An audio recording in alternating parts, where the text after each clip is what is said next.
Details বলে নাই, শুধু বলছে যে করমচার ফলটা অনেক উপকারী কিন্তু পাতাটা বিষাক্ত। এটা করমচা গাছ, মোটামুটি 6-7 মাস এটাতে ফল থাকে, ফুল ফল একই সাথে থাকে। এই পাশে দেখা যাচ্ছে জবা, সাদা জবা ফুটছিল, এখন শেষের পথে আর কি ফুলগুলা। সন্ধ্যা মালতী, পুরো বাগানে অসংখ্য ফুল গাছ। এটা চেরি, পিঙ্ক কালারের চেরি। চেরির কয়েকটা জাত আছে আমাদের এখানে, 3টা ভ্যারাইটি আছে এখানে, সাদা, টকটকে লাল। এটা দেশি গোলাপ ফুল,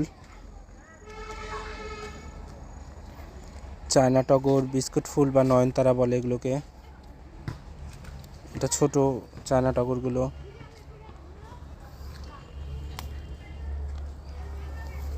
ভেলভেট।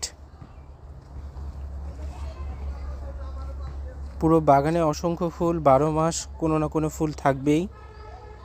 শুধু কোনো ফুল বললে ভুল হবে, মানে ফুলের রাজ্যই হয়ে থাকে। অধিকাংশ গাছ আছে যেগুলো মোটামুটি 12 মাসই ফুল থাকে, কিছু শীতকালে বেশি থাকে, তবে ফুল নেই এরকম কোনো সময় যায় না এই বাগানে। এটা লাল রঙের চেরিটা, এটাই সবচেয়ে এক্সপেন্সিভ চেরি। আসলে এটার নাম চেরি না, লোকাল নার্সারিতে চেরি বলে বিক্রি করে। এই ফুলটা আসলে ফুরুষ ফুল। রঙ্গন, বড় থোকা রঙ্গন।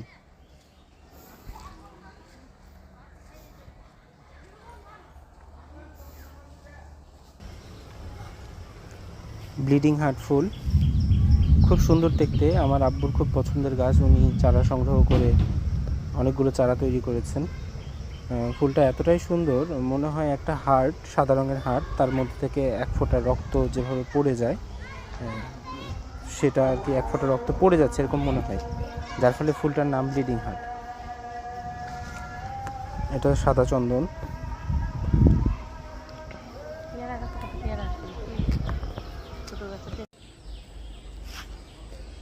বাগানটা বাইরে থেকে দেখানোর চেষ্টা করছি।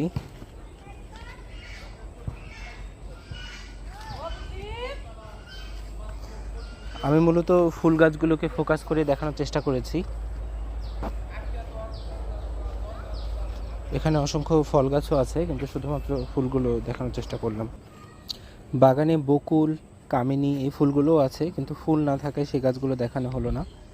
বছরে একটা সময় যায় যে সময় মোটামুটি সব গাছে একসাথে ফুল থাকে, তখন দেখতে ভালো লাগে বেশি।